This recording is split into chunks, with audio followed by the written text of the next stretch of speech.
Hey guys, and welcome back. We're going to be jumping straight into Tormented Creek as a survivor. As you can see, I'm currently playing Bill. Now, you'll notice I'm running a little bit of Kindred alongside Borrowed Time rather than Iron Will. Iron Will's going to stop me from taking Unique Pathing, unfortunately. However, I do have a challenge to hook save my teammates. Crow's just spawning in. 20 seconds for a Crow to spawn in or respawn. Killer has Ruin Tier 1. Therefore, I'm thinking it's a Wraith. You might turn around and go, why would you think that, Goose? I versed a Wraith earlier today.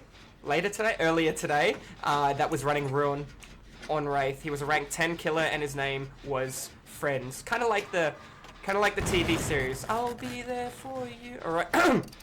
Jumping right back in. Missed a skill check, it sucks. It's going to take 80 seconds to do a gen if I land every single great because I get no enhancements from Ruin. Because I missed a skill check, it's going to obviously take regression and penalty, probably about 2-3%, which isn't going to hurt me too much based on how far the Jenny's done. We've already been halfway on the Jenny, therefore it looks like we have been on here for 40 seconds. A little more than 40, about 45, based on, like I said, how many skill checks I've missed. Killer has no pressure, nobody's in chase. Looking in the bottom left-hand corner, somebody has now been hit. That is both good and bad, depending on how long the killer commits to the chase. Rule of thumb when you play killer is if you can't hit a guy or you can't get a pallet in about 15 seconds, you have generally made a mistake. If you have 4 people and you're chasing one with 3 other healthy people, you need to kind of evaluate the situation based on are they working on gens, what kind of gens are they working on. You'll notice I'm working on a gen kind of near the middle of the map. I'm saving other ones. I'm saving the gen in there, probably a gen past there. Could have been a gen to my left, which there wasn't. A little bit further to the left. I'm going to do this gen and I'm going to do the other gen in the middle of the map, forcing the kill around a worse rotation. I don't think it's Wraith based on the fact I haven't heard a Wailing Bell.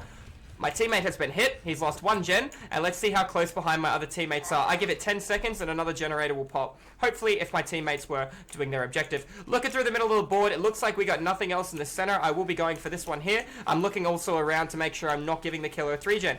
Somebody's almost done it. I said he'll be done in about 10 seconds. Pick up your game, buddy. You're a little slow. I'm kidding. Right, moving back on, straight through the middle of the map, making sure I'm preserving the good jungle gyms. Checking to see if the God window's open, right past the gen. I can see it's closed, therefore the window on the left of that will be open. There'll be a pallet to my right, and it can kind of set you up to know what jungle gyms are where. Okay, so just had a little bit of a peek. I don't like this area. I mean, there's a pallet pretty far away. If it is a killer that can hide his heartbeat, I'm in a bit of trouble. We've done 2 gens. We've had no pressure on us. Therefore, I think the killer was committing to a chase. However, the killer had ended the chase, and my teammate had found time to heal. Chances are he's down by the shack, based on the fact I've held this side of the board, and he took a hit. So I don't think the killer lost him. I think he juked the killer, took the heal, then took the hit. So I think there's at least 2 people there, possibly 3. The other player has not popped any generators. Therefore, we've had 1 person who has been Maya the entire game. He could have been running around the jungle gyms trying to sandbag the killer if the killer was trying to bloodlust my teammate. I do not know that. I can't see that. What can I see? I can see evidence on how many generators are completed.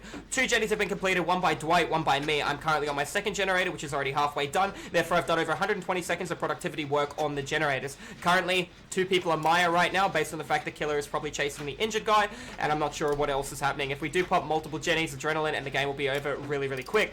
We're just sitting here and we're having a little bit of a look and a little bit of a gander. Can't see much going on. Just going to be turning my camera, seeing if I see anything, and there's nothing. So the killer is committing to what I think is a chase. He would have got bloodlust, and I think my teammate ran into body block a hit. I cannot know for certain because I can't see. That is the player who's been Maya the entire time, popping a generator. It makes sense. Therefore, he was probably searching a basement, maybe breaking a totem. I do not know. In the time he did 1 gen, I have now done 2, and I'm going to the final generator in the game. Do you see how important not tunneling is in Dead by Daylight and valuing certain chases over other ones? This guy has had Ruin, and he's lost 4 generators. I've done 2, and I'm on my 3rd because he's tunneling. And he pulls the plug. Well, GG's well played. If you guys are watching this one over at YouTube, let this be a lesson not to overcommit to your chases. I do stream DVD live here on Twitch 5 days a week. If you want to learn about Dead by Daylight, pop into the live streams. It's a pleasure to have you guys here, and I will see you in the next video. Take care. God bless. Stay safe, and I'll see you in the